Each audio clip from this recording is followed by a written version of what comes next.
What a crazy, crazy day today's been. Choppy, I think, is the best way to describe what is happening.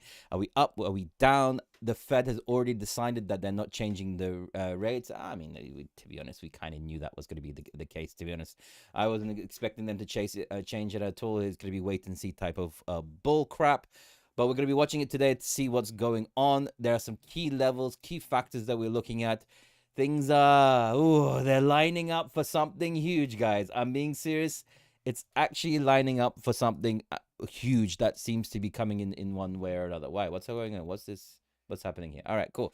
If you guys want to see what I'm looking at right now, make sure that you check out all of these things that you can see on my screen, see what you guys are thinking, see what's happening.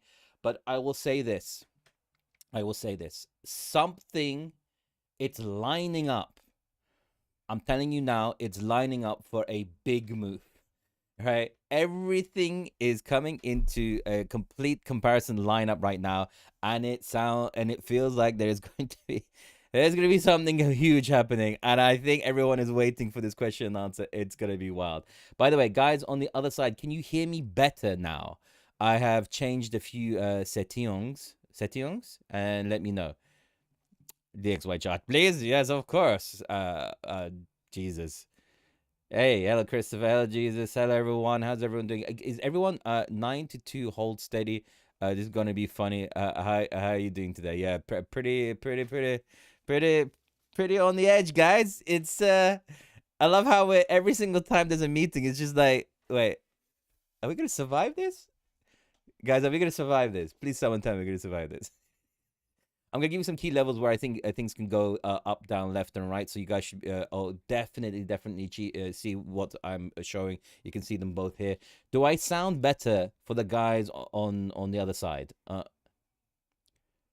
Why is he being hyped up so much? Because I'll explain that in a second.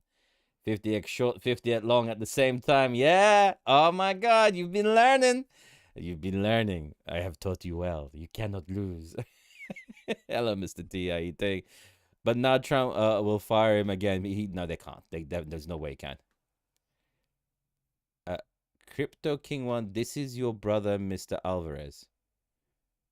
Crypto King One. Is this your brother, Mr. Alvarez?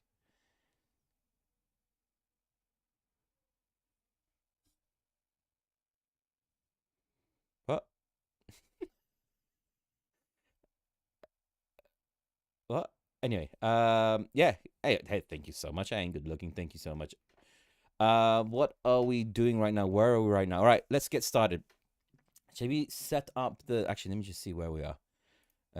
Okay, things are looking quiet at the moment. When is the thing? It's in about half an hour, right? Unless I'm mistaken. He looks like you, or he wants to be. Oh, that's. Do I look like Crypto King? Should I be happy about that? I don't know what that is. There's such like amazing music. Hi, I ask you, is Crypto King? um,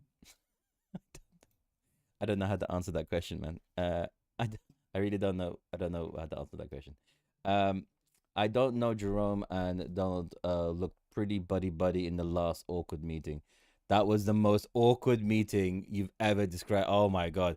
Tonight, the release of the reserve crypto stockpile. No, actually, today they're actually talking about a crypto bill, right? So there's a whole bunch of stuff that's going on at this present moment. Let me just adjust this a little bit. Yeah, there we go. Oh, can you see my cat? You can see my cat. Look, watch. Spot the cat.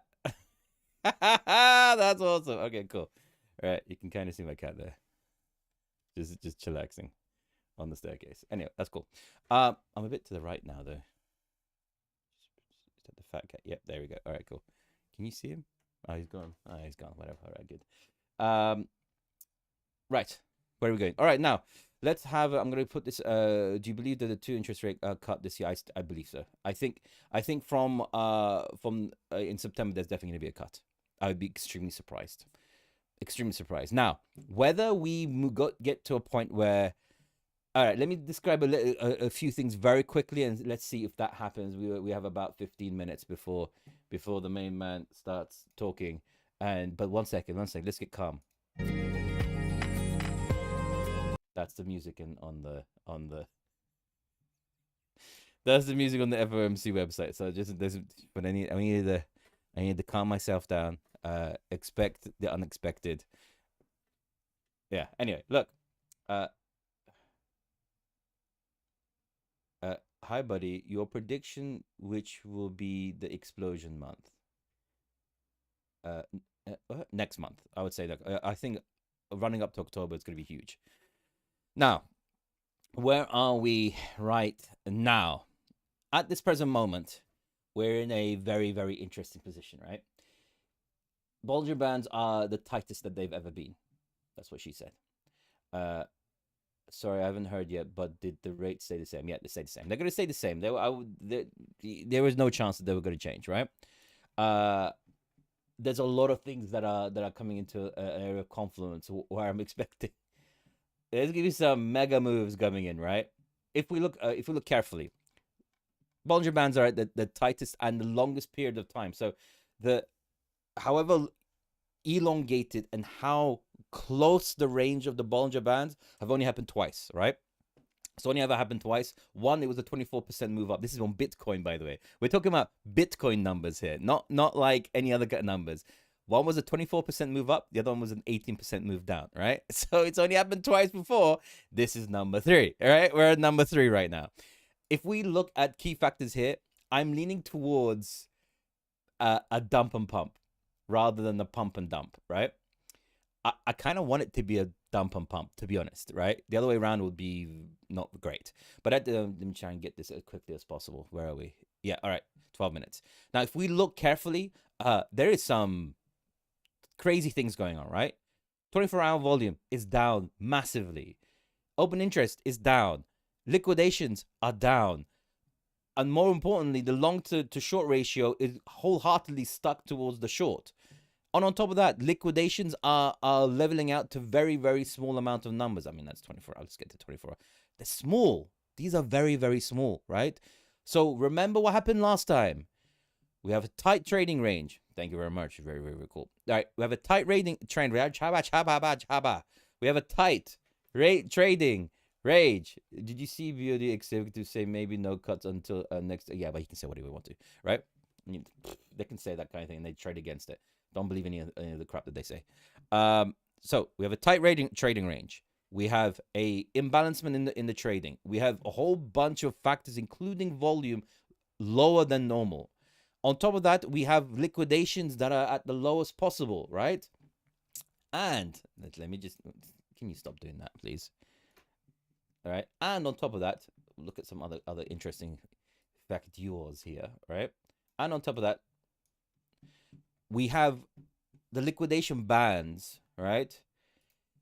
Super tight. Like the range is getting tighter and tighter and tighter. That's how I like it, right?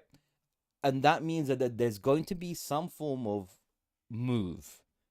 Big move, right? There's going to be a big move. And I'm seeing God, even the amount of volume, I mean liquidity, it's about the same. It's about the same. That's why I believe they're going to take out both. I believe they're going to take out both, and I feel it's going to be down and then up, right? I think they're going to take out this around this 116. I gave you guys 116 the other day. Remember the 116? It also lines up perfectly with the midweek trading strategy. So it could come down, take out that area. But I would say, how much time do we have? 10 minutes. That it would come down, especially if you go to the 48 hour, there's more liquidity at the top. So I believe that short term it's going to come, take this area out, eat all this stuff, and then come up and try and take out the above the 118 to potentially 120, right? If Bitcoin can hold above 120, we have further continuation, and this thing is going to go on for crazy. But I don't know if that's going to happen. Right now, it is pure betting. And I would say this, right? All I can say is that there's going to be a big move. There's going to be a big move. This type of, I mean, how long has this been where we've been in this tight range? Sorry. Get such 5-year-old when I get there. Tight range. Sounds like an action movie. uh, where are we going? 22 days. 22 days we've been in this tight range, right? 22 days. And the volatility is getting less and less and less. And remember the 5th of November, right? Volume is extremely low. Not only that, volume is decreasing as well, right? We're getting a... Why did that not work? Hello? Volume is decreasing as well, right? All of these things are coming to a confluence of big move, bruv. There's going to be a big move. However, if it's a heavy dump and pump, what's the time frame we're looking like? I'll get to that as well. How long do we have? 8 minutes, right? 8 minutes. 1 second. Let's get back. Let's make sure. Let's get some relaxing music. This is the Fed music, everyone. All right, cool. Got that. We recharged ourselves. We're fully recharged. And ready to get to the next stage, right? I'm going through this super fast so you guys can understand. I'll look at XPX later. We'll get to the main stuff. Right. Key things to look at right now. It's the factor between these two, right? I would say I'm all in ETH, Jaws more. Fantastic. Good on you. It depends on your time spent. I don't think ETH is going to be any issue. If you're thinking years of this thing is going to ETH is going to be a Leviathan. But if there is a dump, I'm buying a lot. Right? I'm double dipping that dip like dipstick on a car. I just made that up. You guys can press the like button now because I've only got 3,000 likes. And come on, there's 144 people in there. You guys are like, no, I will not give you any likes. I'm just here to listen. And take your knowledge and then throw some sort of abuse and then leave. That's what my role in this role. Right. Now, if we look at the USDT dominance, there are levels of trap here, right? We still have to reach this 50% level. We got close. With the with this candle here, but I think a trap area will be a region between the 618 and 0.5. If this comes to it, I think it's going to be the 0.5, to be honest. If this moves up and hits the 0.5, I would say this is the epitome of a bear trap. I think from there it will come and tap the 0.5, potentially wick up and then break down from there. Right there, you have to change steady for like. I'm feeling like I've missed something. That was smooth, others. Thank you so much. That's what my wife said to me once.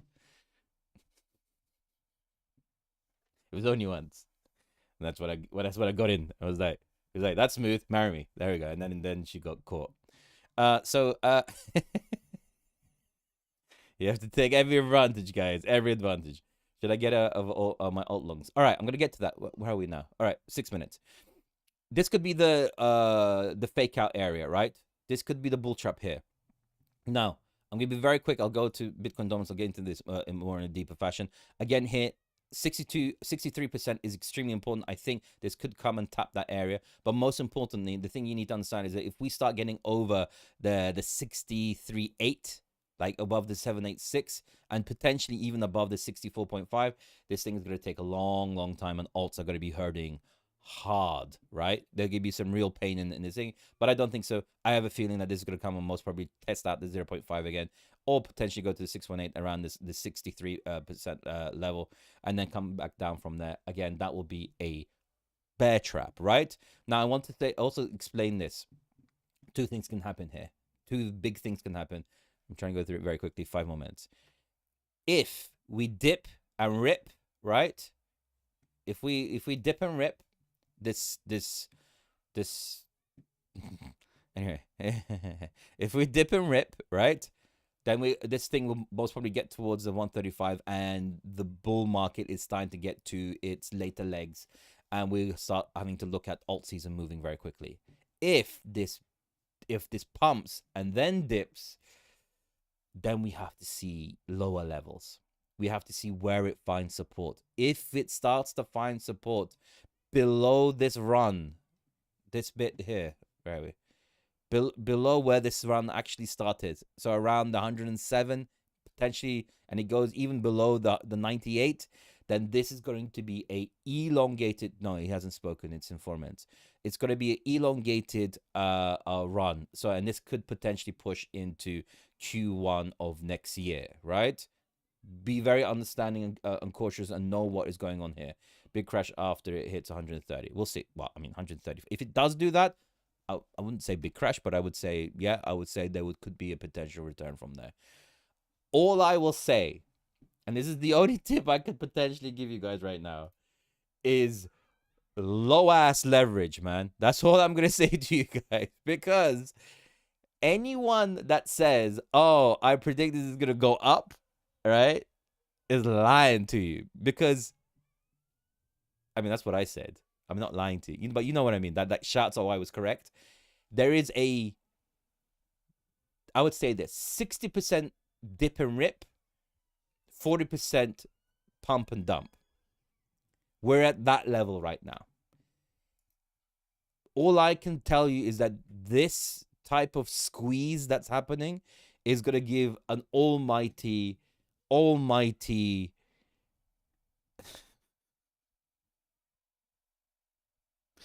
I can't say that, but you know what I mean. A release. Let's just say that. There's going to be an almighty release that's going to be happening. And that release is going to be all over what Powell says. God, that sounds wrong. Anyway, one thing. You guys on the tube, right? The guys on the tube, can you hear this beautiful music?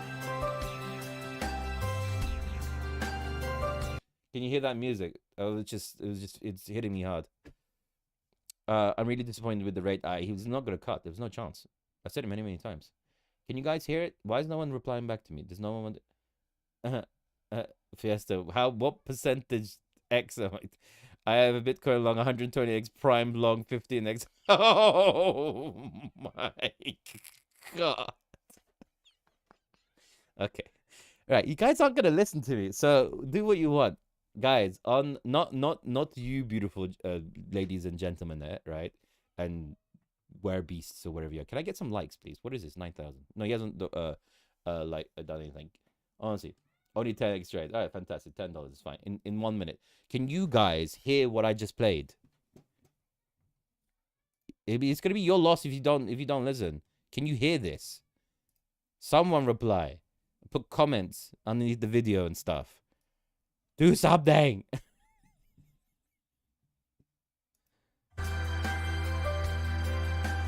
It's inspirational. The music is inspirational. No, I'm not talking about. Yes, you guys can hear. Fantastic. Prime trade up 135%. Fantastic. Good on you, man. That could change. Your 135% is like a quarter of a quarter percent, bro. If you're on that level of leverage. Wiping out is a glitch. All right, Joshua, why can't you hear it but everyone else can?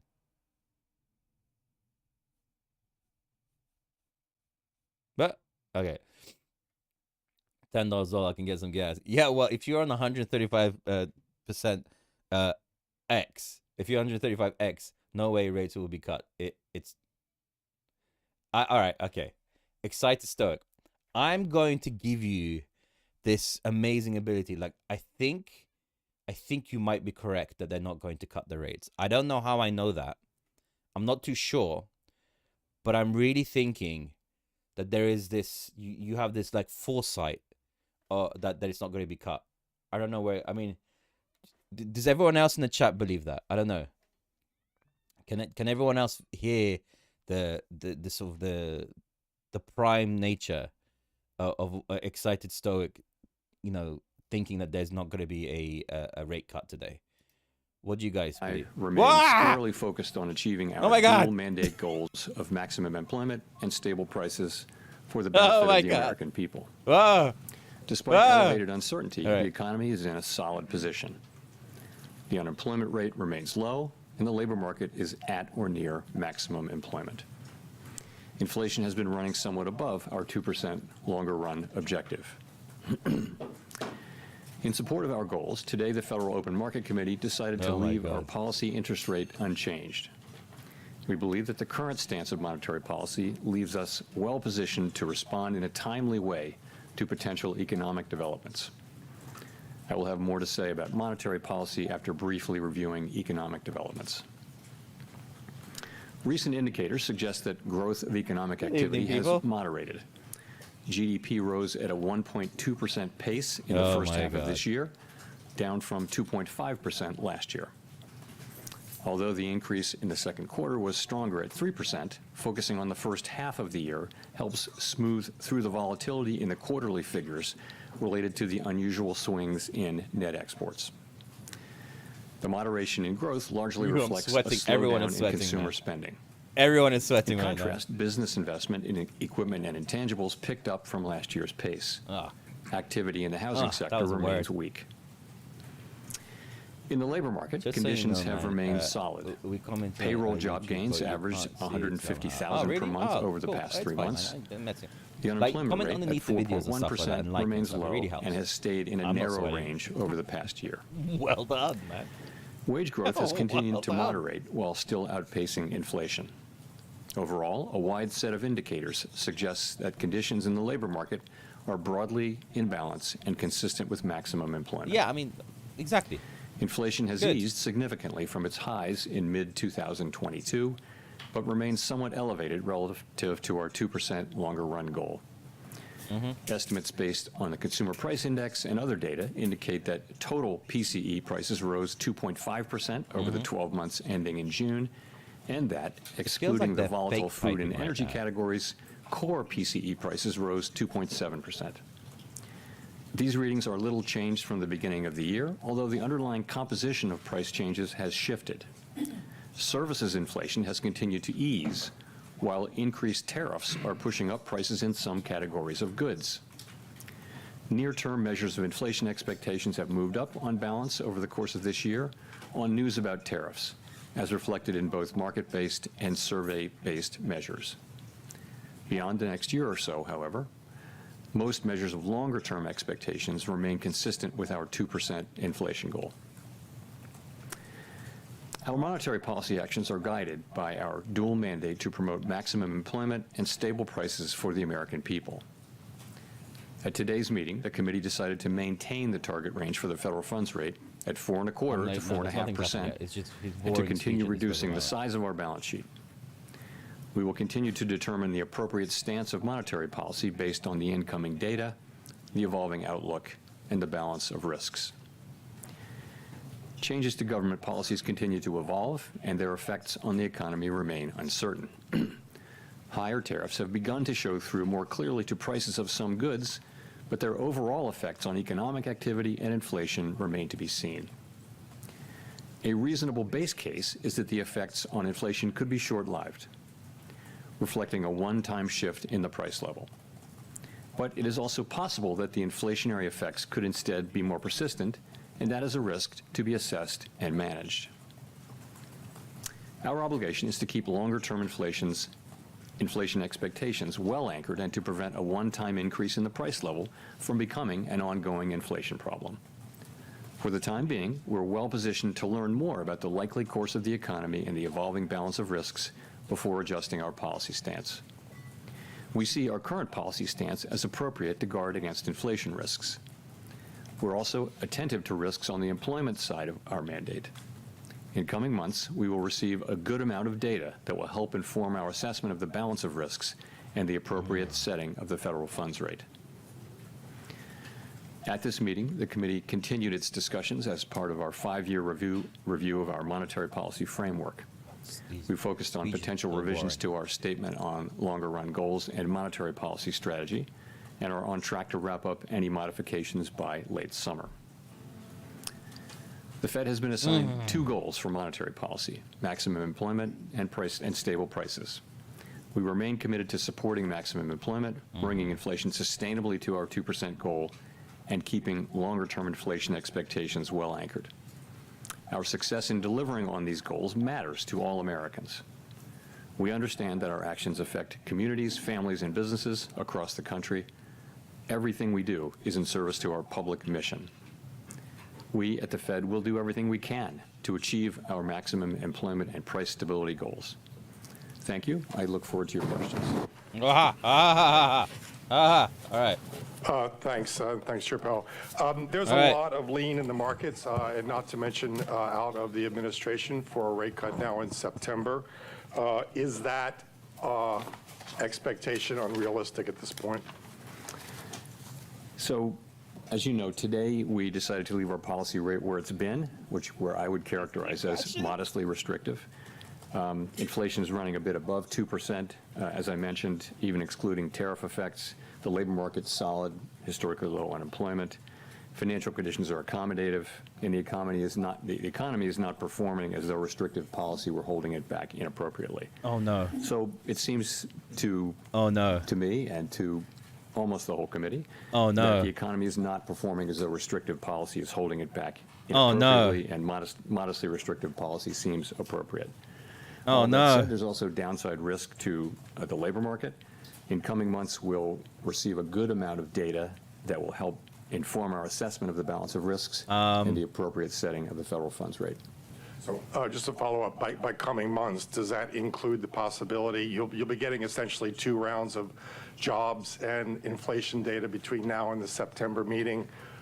Is that potentially adequate to make a decision to lower rates at that point? Oh, So no. right, we do have, this is an intermeeting period when we'll get 2 full rounds of employment and inflation data before the time of the September meeting. We have made no decisions about September. We don't do that in advance. We'll be taking that information into consideration and all the other information we get as we make our decision at the September meeting. Oh no. Steve. Oh no. Thank you, Mr. Chairman. You took out the word, or the notion that uncertainty has diminished from this statement. Does that mean uncertainty has increased? And I'm just wondering, the administration has struck several deals with large trading partners where it seems like we now know what the rate is going to be. Does knowing that rate add to your certainty to change policy, or do you need to wait to see the economic effects? So essentially, the statement in our statement about uncertainty we're so fudged. There's reflects a what's bit of a going on fudging. since the last meeting. So at the time of the last meeting, uncertainty had moved down a little bit, but it was more or less even this time. So we took out, had diminished because it didn't diminish further. So there's not really much in that. And then your second question is, say again? There have been several deals that have been struck, and now we seem to have an idea of what the tariff rates are going to be with some of our large trading partners. Does that not add to the kind of certainty you might need, or is it Exactly. waiting for the economic effects to show themselves? No, I think we're still, you're right, it's been a very dynamic time for these trade negotiations, and lots and lots of events in the intermeeting period, but we're still a ways away from seeing where things settle down. We are clearly getting more and more information, and I think at this point, people's estimates, our estimates, outside estimates of the likely, effective level of tariffs is not moving around that much at this point. But at the same time, there are many uncertainties left to resolve. So yes, we are learning more and more. It doesn't feel like we're very close to the end of that process, and that's not for us to judge. But it feels like there's much more to come. No, why did as you have well to looking say ahead. that? No. Neil. No. Hi, Chairman. Neil Irwin with Axios. This morning we got a GDP report in which final domestic private purchases decelerated, slowest pace since 22. There was a weakness in the interest-sensitive sectors and residential investment, commercial structures. What are you those doing, not signs man? that monetary policy is a little too restrictive right now, given current economic conditions? Yeah. So the GDP and PDFP numbers came in pretty much right where we expected them to come in. You got to look at the whole picture. So How is it where you expected it to certainly, come as I in? mentioned in my opening remarks, In what way is that economic expected to come in? activity data, GDP, private domestic final purchases, which we think is a narrower but better signal for future, for where the economy is going, has come down to a little better than 1%, 1.2%, I think, in the case of GDP for the first half, whereas it was 2.5% last year. So that has certainly come down. But if you look at the labor market, what you see is, by many statistics, the labor market is kind of still in balance. It's things like quits, job openings, and let alone the unemployment rate. they're all very, by many measures, very similar to where they were a year ago. So you do not see weakening in the labor market. You do see a slowing in job creation, but also in a slowing in the supply of workers. So you've got a labor market that's in balance, albeit partially because both demand and supply for workers is coming down at the same pace, and that's why the unemployment rate has remained roughly stable, which is why I said we do see downside risk in the labor market. I mean, our two mandate variables, right, are inflation and maximum employment, stable prices and maximum employment. Not so much growth. We're going full crystal energy right now. The labor market looks solid. Inflation is above target, and even if you look through the tariff effects, we think it's still a bit above target, and that's why our stance is where it is. But as I mentioned, downside risks to the labor market are certainly apparent.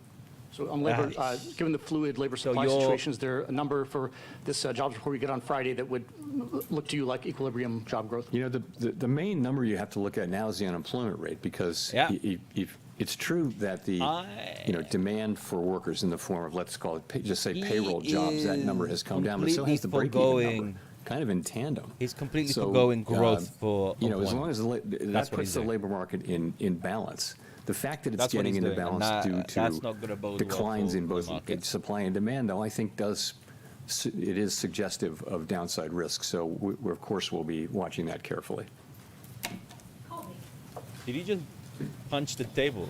Thank you. Colby Smith with the New York Times. Two of your colleagues called for a quarter-point cut today, and I'm wondering what aspects of their argument were most compelling to you, and how you're weighing their views against those on the committee who, as of the June forecast, were in the camp of the Fed holding interest rates steady for the remainder of the year. And just in terms of the June SEP in particular, is that still the best representation of where the core of the committee is?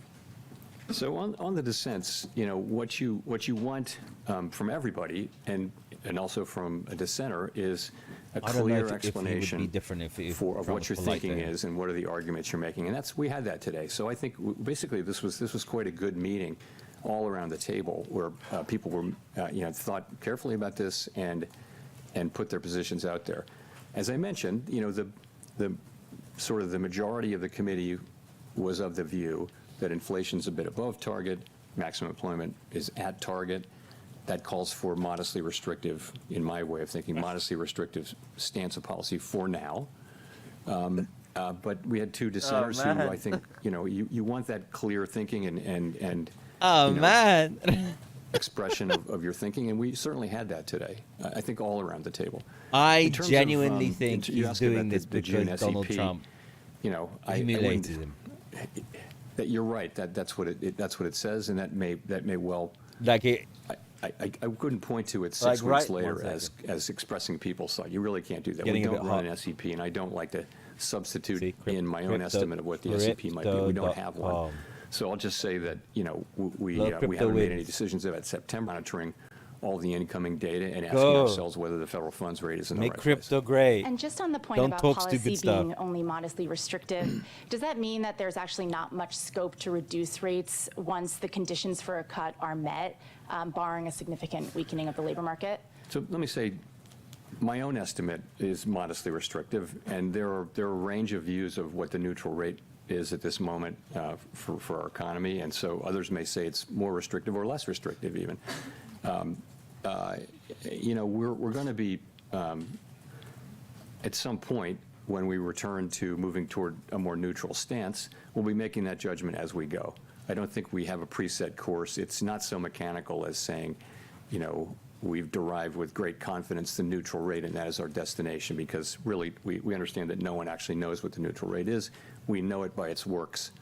And that will be how the way the economy reacts over time. You're trying to get to the neutral rate. You're doing a wait and see aspect, and it's just going to. It's going to be too late when you cut, man.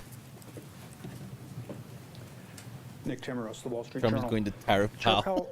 My question is about what have you learned over the last few months about the inflation generating and price pass-through process? And just to drill down, the June CPI report showed evidence of tariff-induced goods inflation. Now, the tariff landscape is only starting to be settled with some of these more recent deals. Given the lags between when tariffs are announced and when they show up in goods prices, is 2 months a long enough horizon to evaluate the impact and be confident that tariffs aren't impacting the broader inflation process? I think you have to think of this as still quite early days. And so I think what we're seeing now is substantial amounts of tariff revenue being collected. Can this guy stop talking? I don't like it when Powell talks. Higher than stop before. talking, please. And please stop talking. The evidence seems to be mostly not paid only to a small extent through exporters lowering their price. And it's been a year almost, bro. Sort of people who are upstream, institutions that are upstream from the consumer are paying most of this. Consumers it's starting to show up in consumer prices, as you know, in the June report. We expect to see more of that. And we know from surveys that companies feel that they have every intention of putting this through to the consumer, but the truth is they may not be able to in many cases. So I think we're just going to have to watch and learn empirically. I get where he's coming from. I get where he's coming from. I think we've learned, but I just want him to cut, man. Probably be slower. Please, just cut. Than expected at the beginning, but we never expected it to be fast. We think we have a long way to go to really understand exactly how it will be. So that's how we're thinking of it right now. So if I could follow up, is the reticence to look through core goods inflation being driven by the judgment that during the pandemic, expectations proved more adaptive than anyone at the Fed expected? Is it being driven by uncertainty over how restrictive policy is?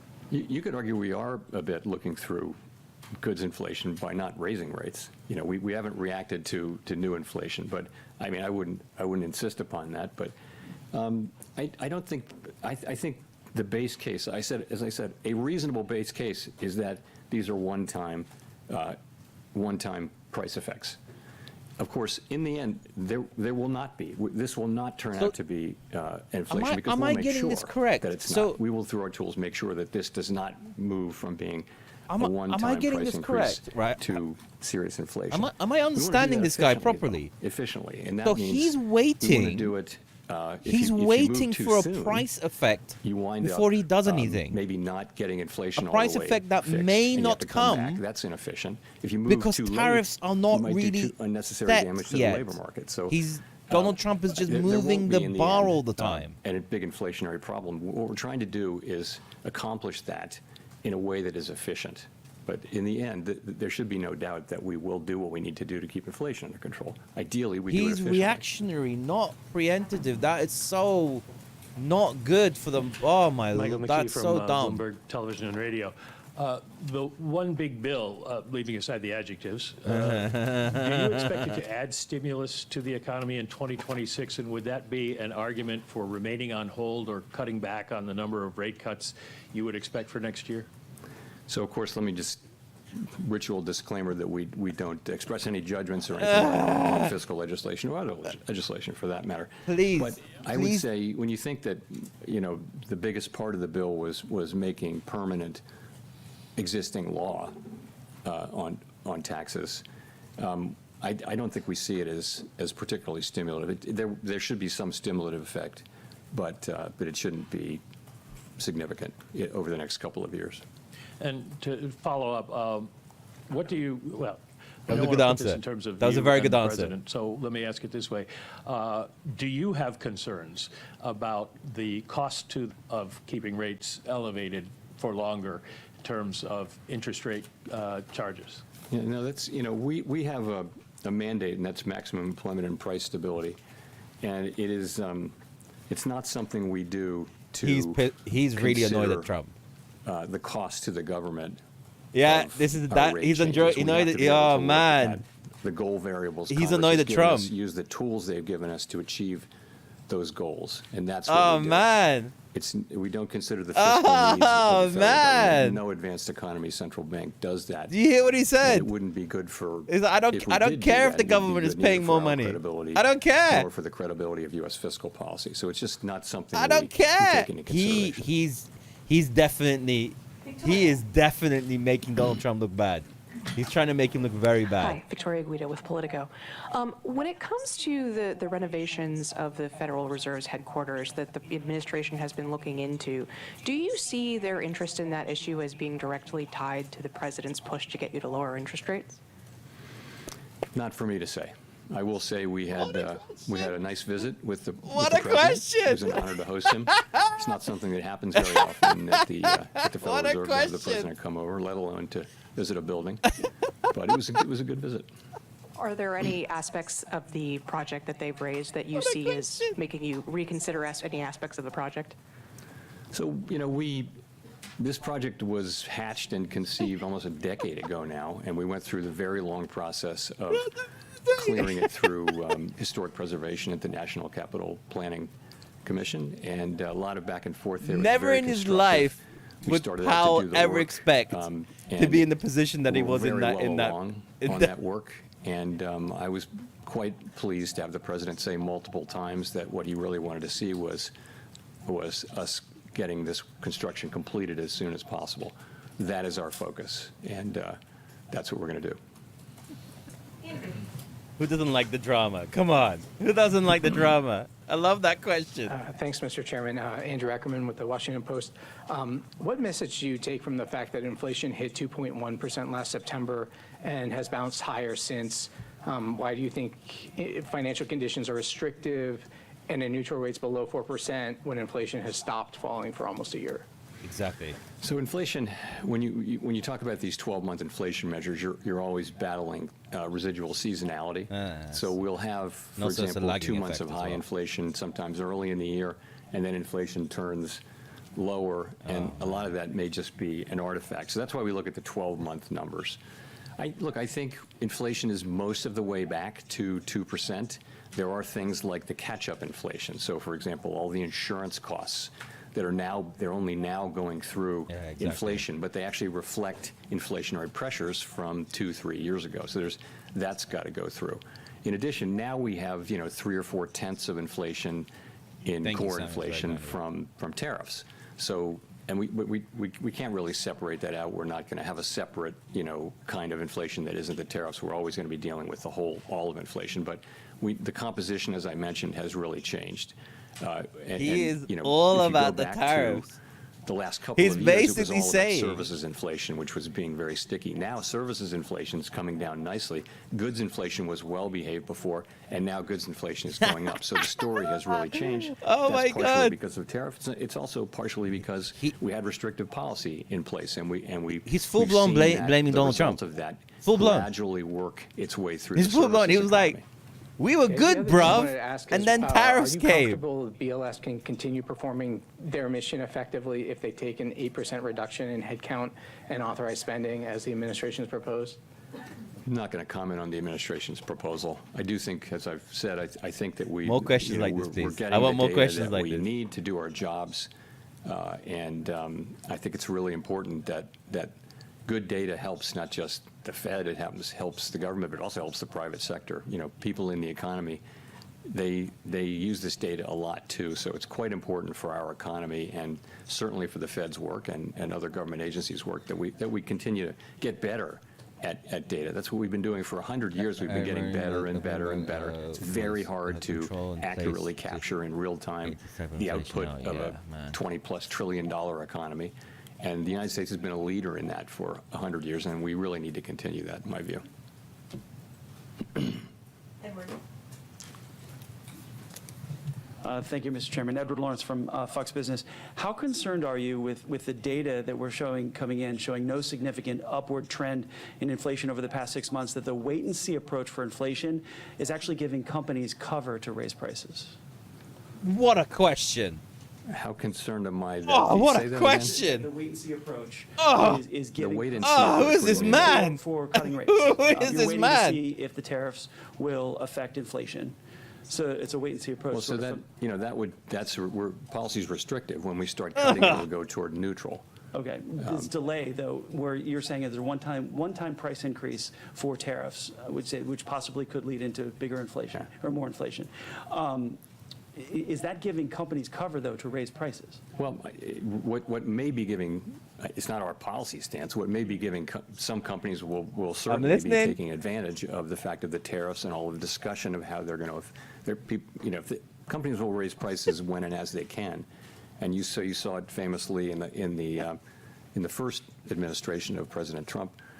during those tariffs. Washing machines were tariffed, but dryers weren't. But what do you know? The price of dryers went up too, just like washing machines. So companies will. He's all about often tariffs. They'll cross the street. He is all about Donald Trump and tariffs. We don't see a lot of that. I mean, what we see now is basically the very beginnings of whatever the effects turn out to be on goods inflation. And I'll say again, they may be less than people estimate or more than people estimate. They're not going to be zero.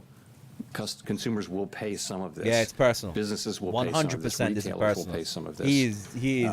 He is annoyed at Trump. We're just going to have to see it through. To be honest, I'm not surprised. Trump played it Additional wrong. tariffs have been in place since February, and things really haven't broken yet with the economy. 116.6 so how do you justify to somebody who's is the looking for a number we house, need who's for it to hold. facing a 7% mortgage and maybe can't afford those rates? How do you justify that?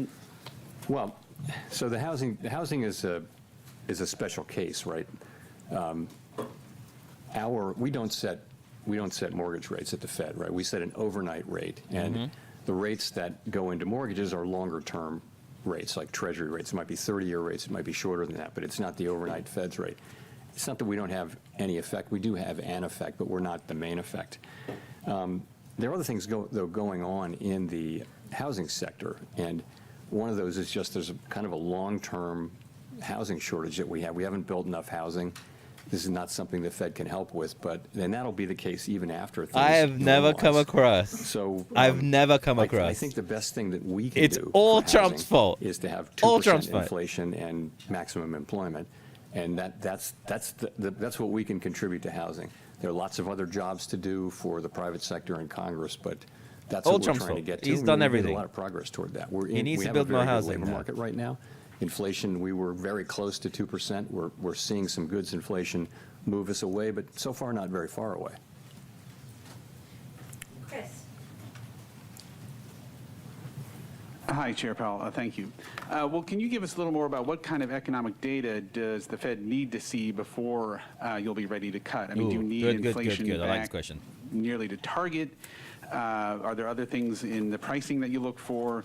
Do you need to see weakening in the job market? What kind of things are you looking for? I mean, ultimately, it could be any of those things, right? But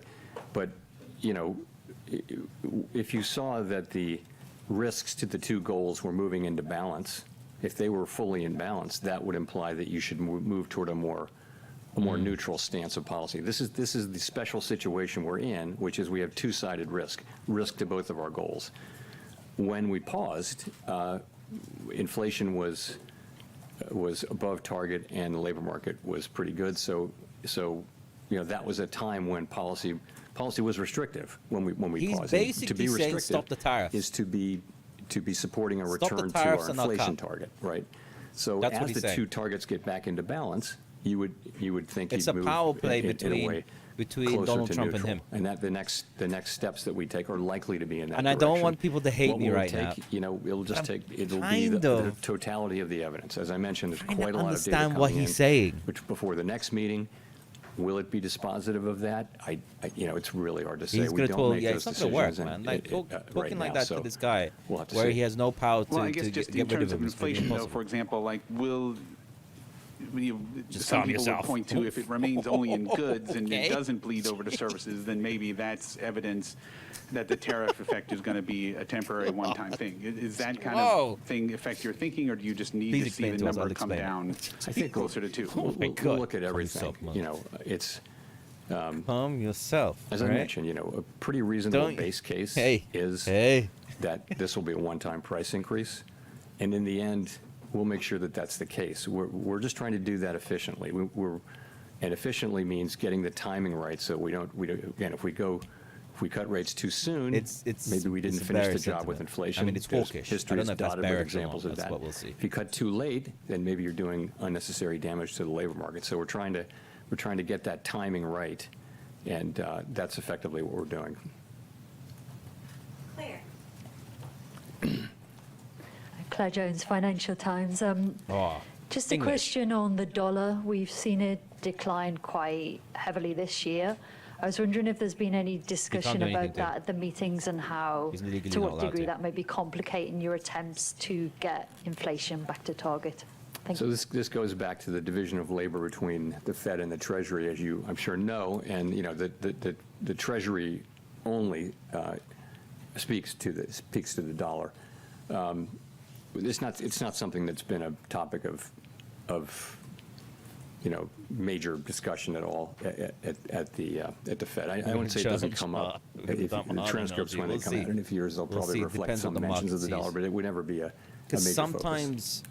Just to follow on, if I may, to Andrew's question, I think the amount of imputed data in CPI now is up to 35%. I mean, is there any discussion of that as well? Is there any consideration of looking at alternative measures, data scraping and so on, in order to just ensure you've got a good read on what's happening to prices in the US economy? Thank you. We're monitoring the situation. We do, of course, I mean, as you know, during the pandemic, we looked at a whole lot of new kinds of data. People are looking at big data sets that you can get from all sorts of places, and we do all of that. The problem is that we really need the government data really is the gold standard. That's what she's talking about. We need it to be. Well, she's basically saying, can you get better data and make your choice quicker, please? And, please. We're not going to be able to substitute. I had to turn it off. Why? Don't turn it off. It's great fun. What we need. Jay O'Brien. Hi, Mr. Chairman. Jay O'Brien, ABC News. President Trump has obviously invoked your name a lot. He has personally pressured you.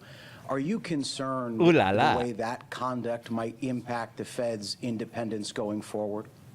I'll just say that, I think that having an independent central bank has been an institutional arrangement that has served the public well.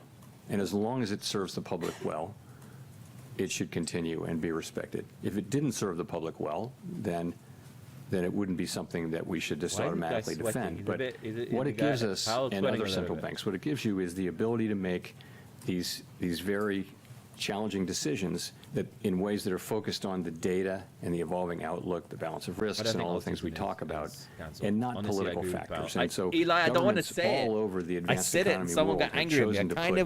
I kind of a little bit of distance between direct I'm on your side a little control of those decisions and the decision makers. So if you were not to have that, there would be a great temptation, of course, to use interest rates to affect elections, for example.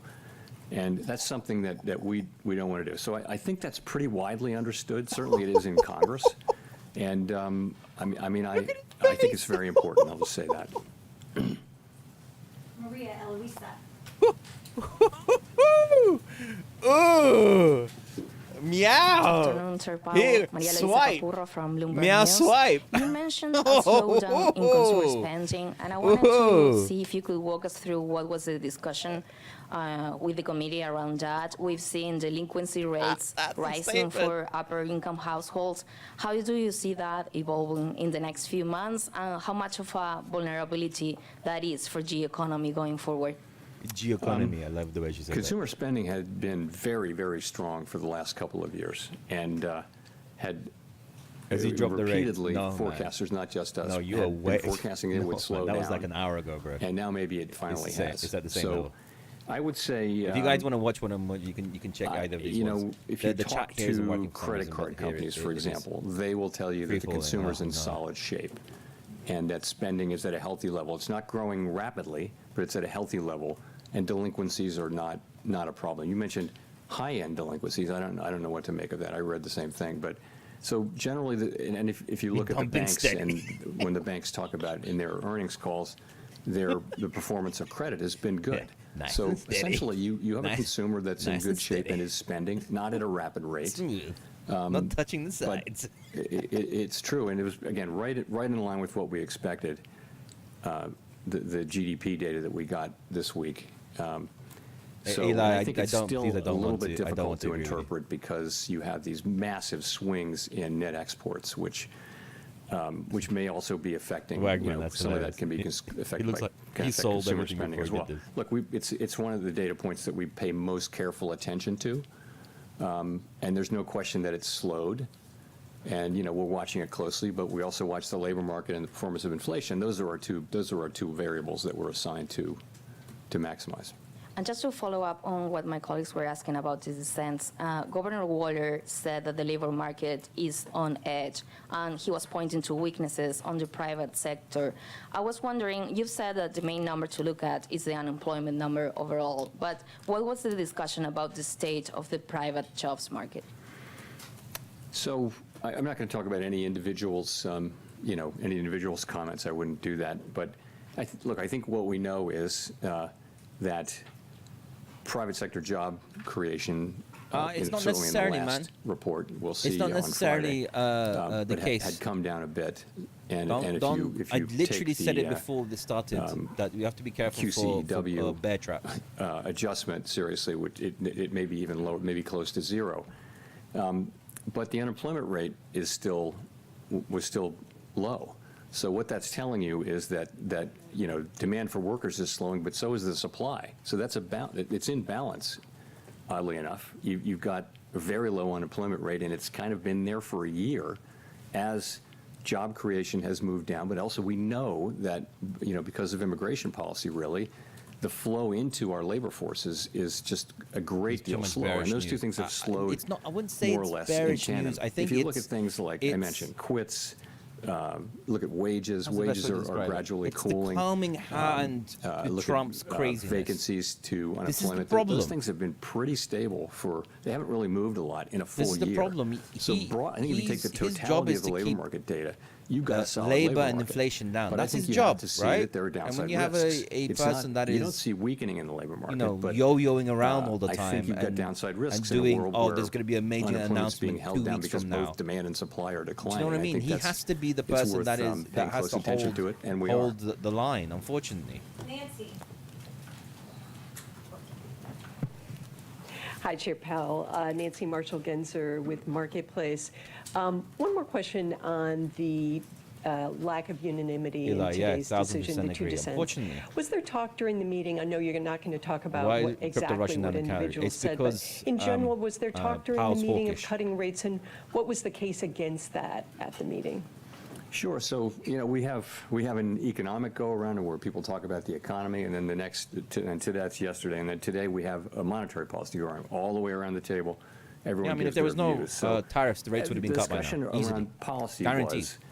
Guaranteed the majority view was still what it has been, which is that inflation's running above target, maximum employment is right at target.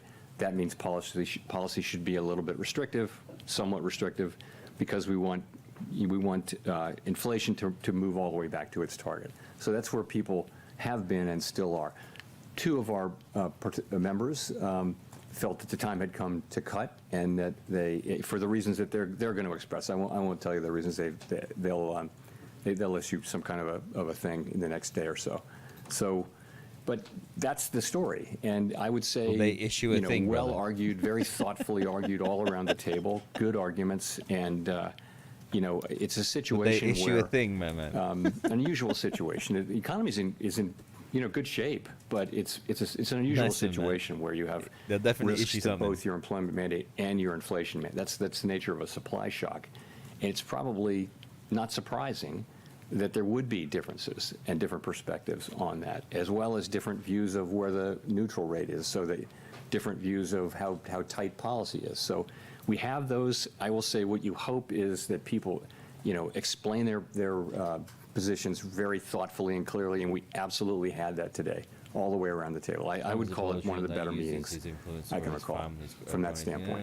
And you've said you're waiting to be confident inflation is heading toward your 2% target before you start cutting rates. When you do get that confidence, would you be in favor of lowering rates right away?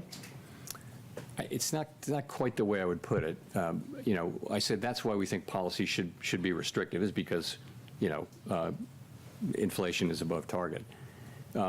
When we have risks to both goals, one of them is farther away from goal than the other, and that's inflation. Maximum employment's at goal. So you have to. That means policy should be tight, because tight policy is what brings inflation down. It's all about if you came to the view that the risks to the two were more in balance, that would imply that policy shouldn't be restrictive. It should be more neutral, a neutral stance, and that would be somewhat lower than where we are now. No one knows exactly where that is. So that's the framework I think I'd be taking, and we'll just have to see. We're going to be obviously looking at a lot of data in the next cycle. It is one of the cycles where we have 2 employment and 2 inflation reports, and we'll see where that takes us. Jeff Cox. Thank you, Mr. Chairman, for taking the question. Jeff Cox from CNBC.com. A metric that you like to cite a lot is the final sales to private domestic purchasers. Doing anything right now that would be was down crazy. to a 1.2% gain in second quarter from 1.9% in Q1, suggesting that there's some softening in underlying demand. I just wondering if you look at that and you combine that with some of the housing numbers, the weakness that you acknowledged at the top of your remarks that the housing market is in fact weak, and the inflation numbers from GDP today came down 2.1%. I'm hardened, bro. I'm hardened. Trust me. I'm wondering how much more movement you would need to see from these data points before you would be comfortable with cutting in, say, September. It's going to be the total. Hard to answer that specifically. PDFP, I think, for the first half, private domestic final purchases, or final sales, as people call it, was 1.6 on the first half. GDP, I believe, was 1.2%. That's the whole half. You mentioned the quarters. So those are slower, but GDP is bumpy quarter to quarter, half to half, and often gets revised, after the fact. The labor market data we still think is continue to think is the best data we have on the economy, and that shows a 4.1% unemployment rate. Would you long right now? Wait, are you crazy, wages, man? That's still at a pure healthy gambling level, right but now. moving ever closer to what we gambling. regard as long-run sustainable, consistent with longer-run productivity and 2% inflation. So the labor market is actually still quite solid. Inflation is above target, even ignoring tariffs. It's a little bit above target. Don't crypto, man. So we're just watching learn all from of the that, mistakes. and again, trying to do the right thing in what is a challenging situation because you're being pulled in 2 directions, and you have to decide which of those to go in. And actually, at some point, if they're sort of equally at risk, then you really want to be at a neutral policy stance, which we're not right now. So it'd be safe to say that if the data kind of stays in line with where it is right now, that you wouldn't be comfortable with cutting in September? I'm not gonna say that. No, I just think we're going to need to see the data. And it can go in many different directions. Why would you not consider not cutting if it was the same? Employment data. And we're going to make a judgment based on all of the data and based on that balance of risks analysis that I mentioned. Thank you. Greg, Rob, for the last question. Thanks, Chair Powell. Greg Robb from MarketWatch. The Treasury Secretary has said recently that it would be confusing for the markets if you stayed on as a governor after your term as chair ends. And I was wondering if you had any update for us on a decision on that front. Sorry, I do not have any update for you. Thanks very much, everyone. Bye. See you later. Oh, man. That was something. That was something. I'm afraid to look. What's happening right now?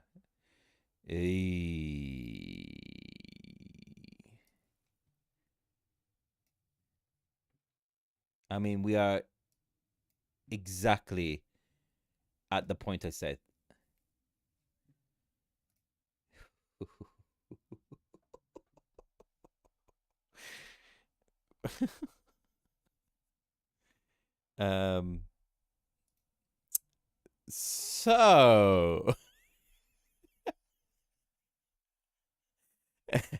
So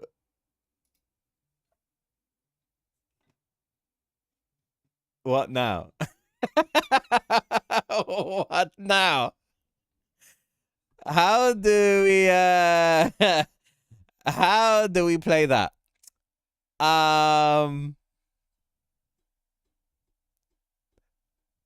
Look, I'm going to say this, right? I'm going to say this. Technically, we have filled technically we have filled the inefficiency of this wick here, right? That's what I've been talking about. Its inefficiency wick has been filled. But what the market is going to do now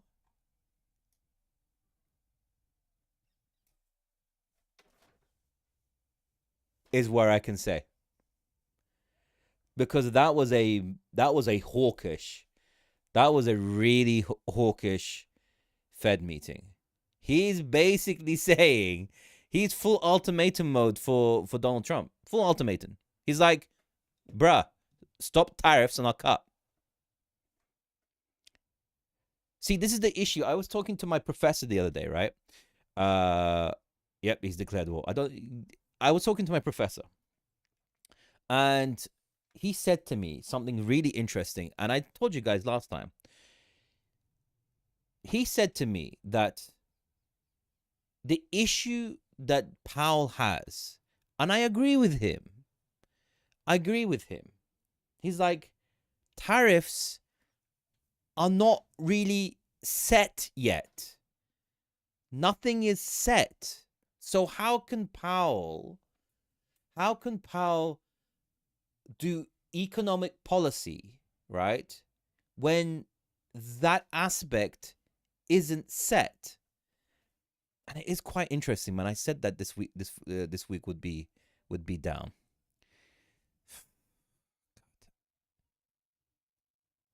This is the issue, and I, as much as I would want him to go, you know what, just cut, my friend, because you can see the tariffs have no effect, but there's no tariffs yet.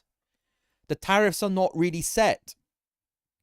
It's all like threats, and it will be this. Oh, then we will extend it 3 more months, 2 more months. And what he said there, you have to read between the lines of what he said. Or in fact, what he actually said, he was like, look, when we had the pause, everything was great. I could see what was going on. I could see the data. I can see the way what was going on, and I can make judgment calls accordingly. Right now, nothing is clear. What he's saying is also very clear. He's saying, look, and what he's basically saying is that tariffs at this present moment, right, will be a singular jump in prices if they were all set at, say, 15% or whatever it was. But there's no clarity of anything. That's the issue, right? There's no real clarity of what's happening right now. And that lack of clarity is making his job impossible. But for us, a rate cut is amazing. It's fantastic. But if that then comes with massive amounts of inflation, and then he has to do a aggressive hiking cycle, that will destroy the market. All of the good work that was done for a whole year and a half of high interest rates, all of that will have to happen again. Let's just hope Marcus will be able to digest this speech quickly.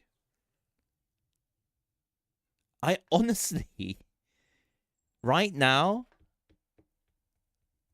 it is, my God, Sol has done a, what the hell has happened to Sol? Yo.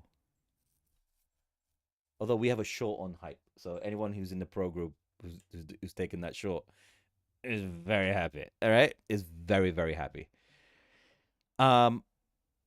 Exactly. They need numbers, and it's not just the numbers. God, man, what's happened to Sol? Wow, that's not good.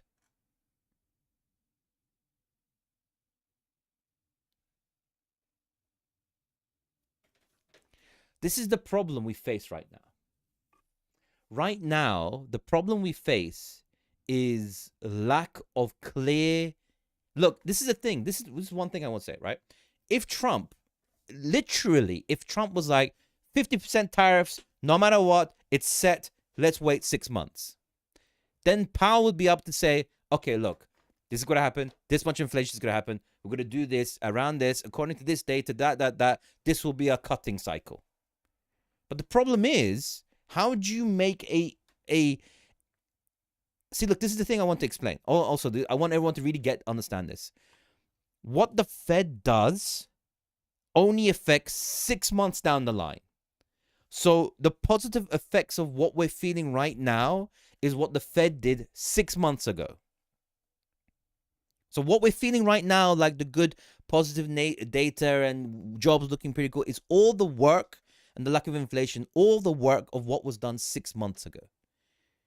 So the problem is, how can someone do something that's going to affect 6 months down the line when the key factor that's going to affect jobs and inflation, the key issue is not clear? It's not clear. How can you do that? It's an impossible job. And at the same time, Trump was like, oh man, just cut it and then you can raise it later. What does that mean? What does that mean? Look, the problem is, right, this is what the reason. Look, the reason why Trump wants Powell to cut, and why he's like panic sell them. Why would I panic sell? I'm just explaining the situation. I'm hardened, bruh. I'm hardened. I've had a 70%.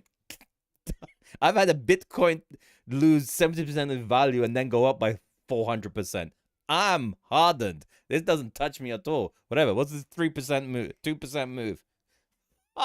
Right? But the problem is, right? Right now, oh God, I thought he would be dovish. But he is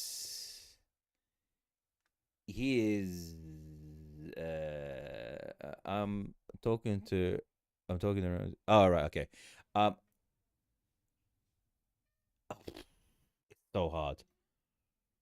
Man, Sol took a massive fall. That's wild. Anyway, that 786 is going to be very, very important. If it doesn't hold that, this thing's going down to Tokyo Town. It will bleed more, do you think? Look, I'll explain it to you this way, right? In my humble opinion, this is what I'm thinking, right? This is what I'm thinking. It all depends. Yeah, look at ETH. My lord. That line there has to hold. Like, it has to hold, bruh. God, this. I would not be surprised if this thing doesn't come down and test the 382. The 3536. I would not be surprised if it doesn't do that. This is what I'm thinking, right? This is the two ways that the market can absorb what was said. Either the lack of a rate cut is going to make, what does the SPX, how did they react to this? 1 second. How did they react to this? Not good. All right. Okay. This level here, the 6279. 6279 is going to be very, very important, right? Look, either the market sees it this way, right? And we're due for a pullback on the SPX like nothing else. Oh dear, right? Either it's this way.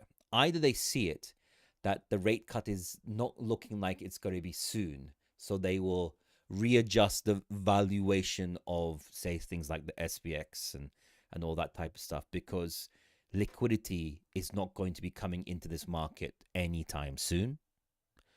Or they see it like this. They sit and go, the Fed is doing their job.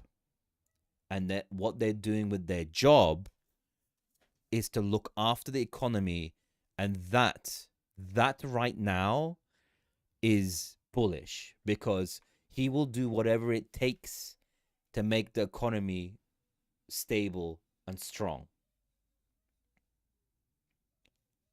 These are the two scenarios that could happen. And what I'm worried,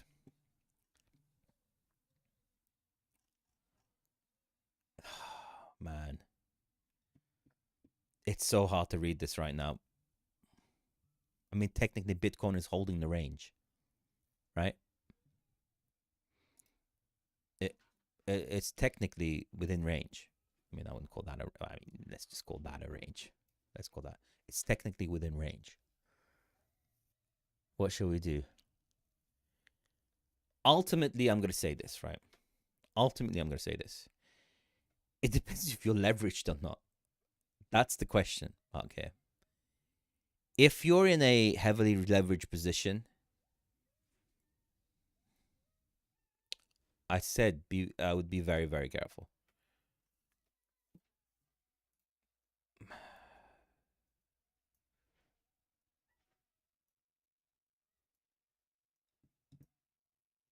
I would say it's so hard to read right now.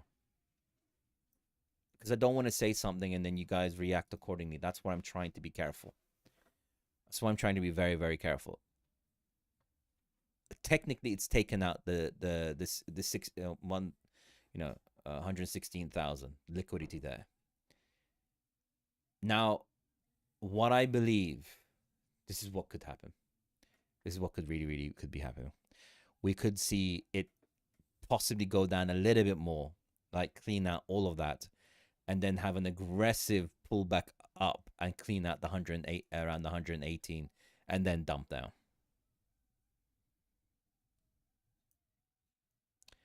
I mean, look, I told you guys last week. I was, we have these lines, right? I drew these lines. I drew these lines for a reason.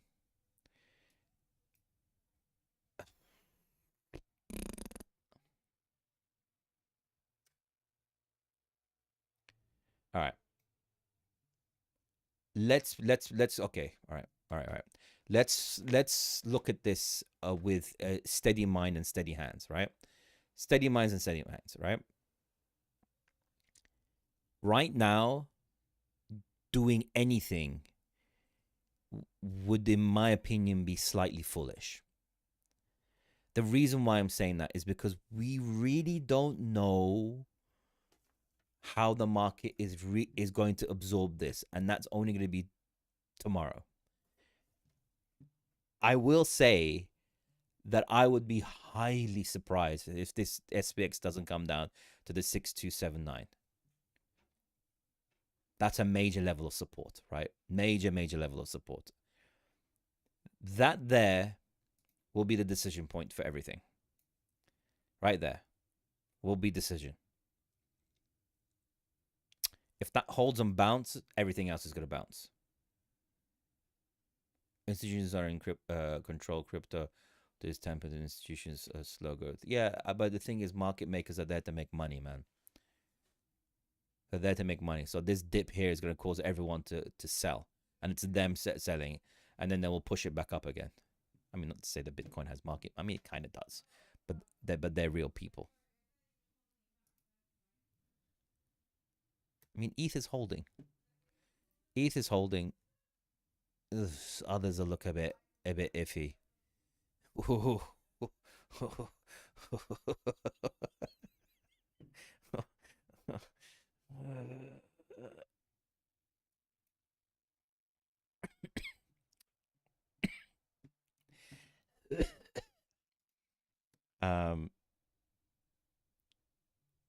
Yowza. There's not much that can be said. But it isn't looking super positive. If I was to give some sort of level. What's the XRP? Oh man, that XRP looks okay for the time being, to be honest. That doesn't look bad. I mean, look, it's holding quite a good range here.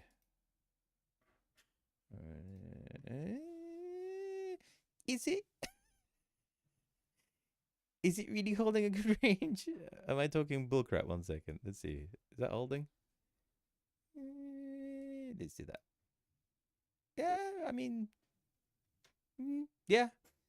It doesn't look terrible, apart from the fact that the creator is selling on you guys. Apart from that, it looks okay.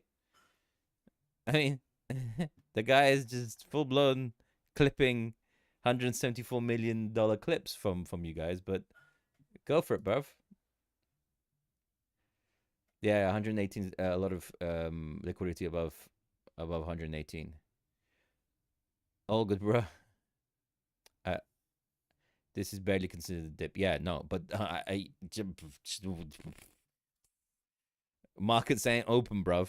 Right? Markets, I don't count this as I wouldn't hold this as anything other than a move. But let's see.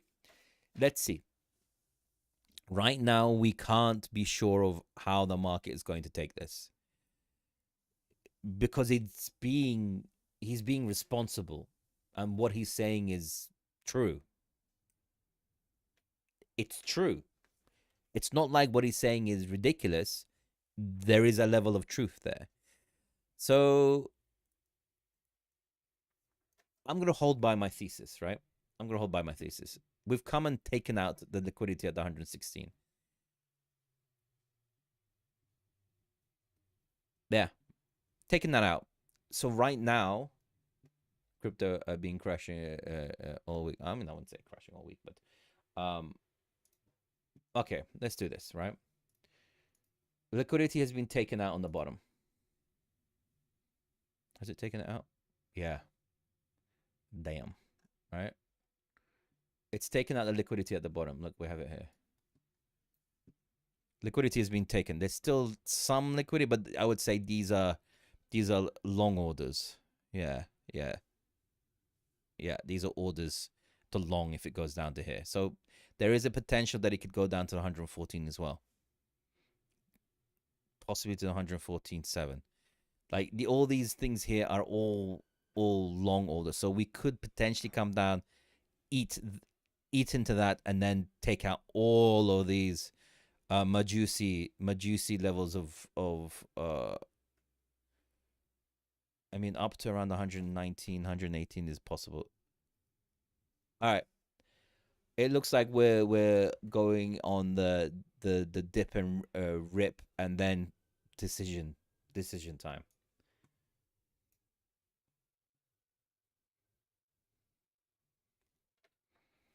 Everyone sell now.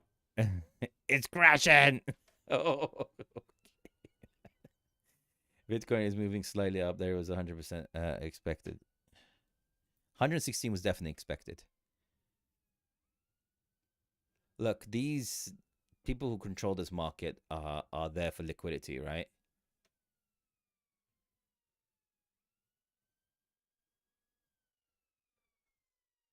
Look, alts are gonna have a problem. Alts will have a problem. All right. What's that? Why did it do that? Let's not look at that. Let's look at total 3. Where's total 3? Where's my total 3? There.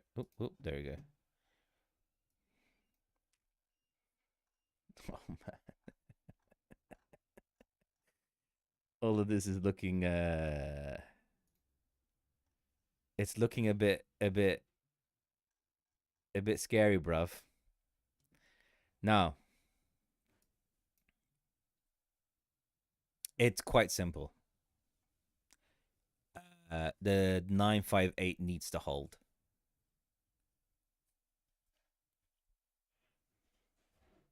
Because if today, in 4 hours, this closes around where it is, in fact, anywhere below the 1 trillion mark, that is a confirmation of a lower high and a lower low, and that this will continue down.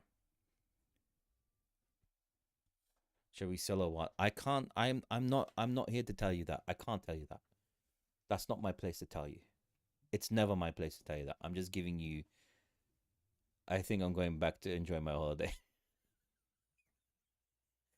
Tomorrow is Japanese rate day. Thanks, man. Thanks. Let's add some more fuel to this. Look, I'm just giving you levels, right? Like, this needs to hold, right? That level needs to hold. 958 needs to hold. Bitcoin is bouncing around. It's still within range. Let's see, right? The line in the sand for me is 114. Like this wick here. This here must hold. And if not, we're probably going to retrace back down all the way to 110, possibly even try and test the 110 areas. If it happens, but I don't think so. I think they're going to go and try and take out this liquidity at the top from all the shorts. We'll see. We'll see. What a crazy, crazy time, man. I don't know. Right now, it's... Look, it was a hawkish Fed meeting. That's for sure. First down and up. I'm thinking...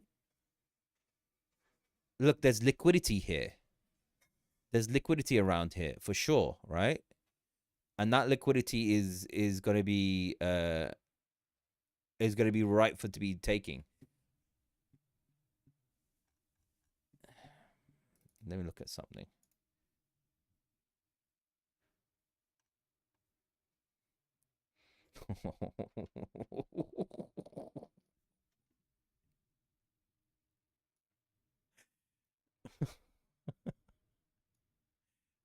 Let's just say this, right? I want to say this. This is one thing I will tell you. Weekly, Bitcoin looks mega bullish, right? I just want everyone to understand this, right? Weekly, Bitcoin looks like... Bitcoin looks really, really strong on the weekly. Like really, really, really strong. All right, so that right there looks really strong because that bounce off that point there could absolutely skyrocket this. And we're coming to the end of the week.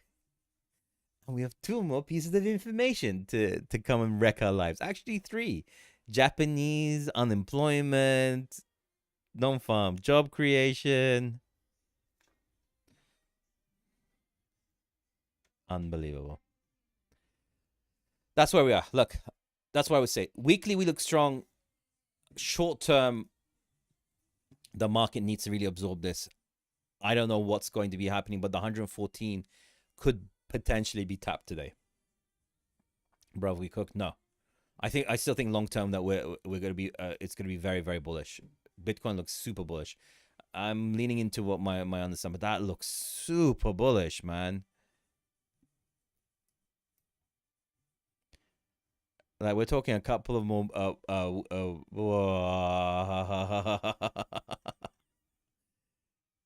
Remember what I said? The slingshot. Remember, we could have a small bounce and then dip down, but there is going to be some reaction off this line. We just don't want that reaction to be just death. Do you think Bitcoin hits 150 before December? I wouldn't say 150, but I would say 135 is a possibility. In my opinion, it's a possibility. I mean, like it's giving like on the weeklies, bull flag within bull flag. We have the RSI swing happening. I mean, although to be honest, we are in a quadruple bearish divergence right now. So. I don't know, guys. What I'm gonna say right now is that I'm gonna go and maybe sell my purchase that I made. Our Bitcoin Dominus could be back in play. You mean the let's see. I mean, Bitcoin. Why is that not showing it correctly? That can't be right. No, it is. We'll see. We're gonna have to see, man. Let's see what this reaction. I gave you the levels. Look, I'm gonna get off because there's not much to say right now. I'm gonna give you the levels, right?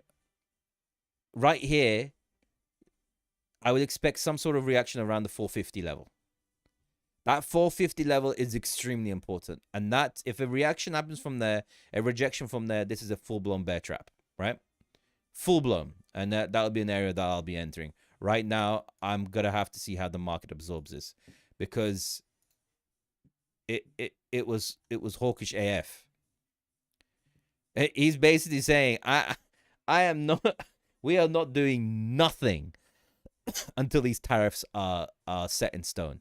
Nothing. Absolutely nothing. Don't expect a cut from us until we either see a huge problem with unemployment or inflation showing some form of heavy retraction. Because he's correct. Inflation is still slightly ticking up and tariffs are not really set. And the inflation that we're seeing right now is the consequence of a small little set of tariffs that have been set. So that one incremental tick up is what we're seeing right now. Anyway, look, guys, I'm gonna try and digest this because I need to think about this, and then you guys have to make sure that you come back tomorrow, and I'm gonna give you a full breakdown of what is going to be happening. Because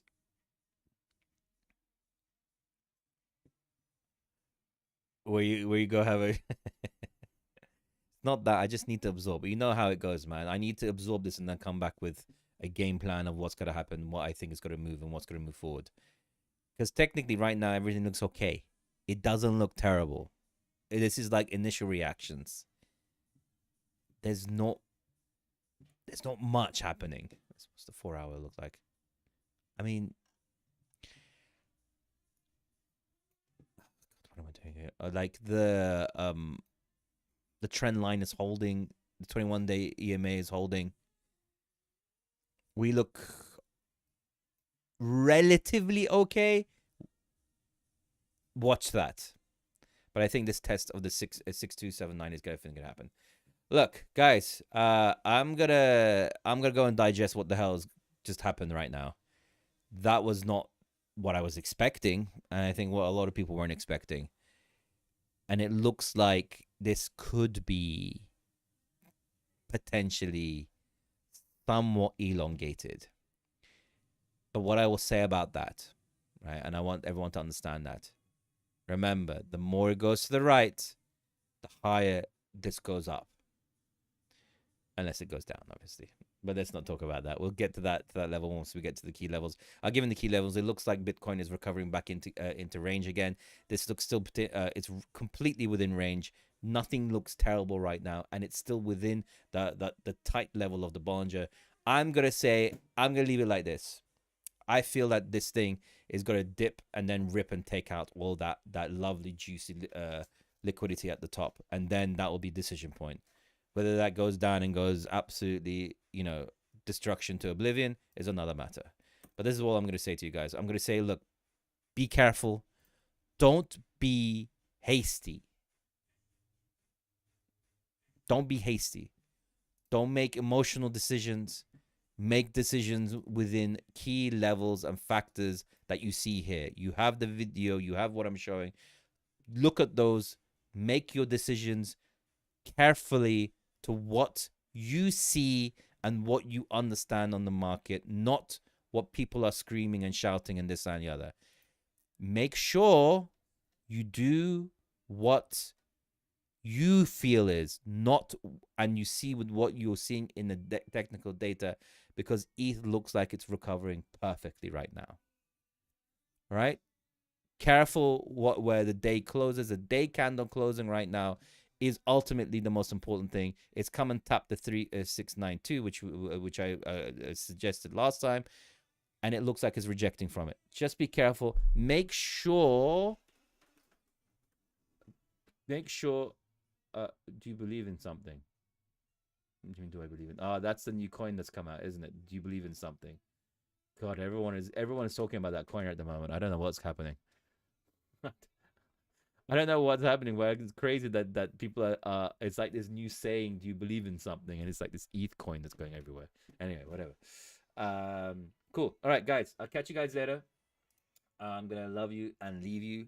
Remember, things done under emotion usually end up being the wrong decision. Make sure you do it in the right frame of mind. Look at key levels. Make your own decisions and don't let other people make the decisions for you. All right? Okay. Absolutely 1 billion coming. That would be wild. Anyway, I'll catch you guys later. You guys are incredible. Peace, love, affection, and all that kind of jizzazz. All right? Take care. Bye-bye, bye-bye, bye-bye, bye-bye.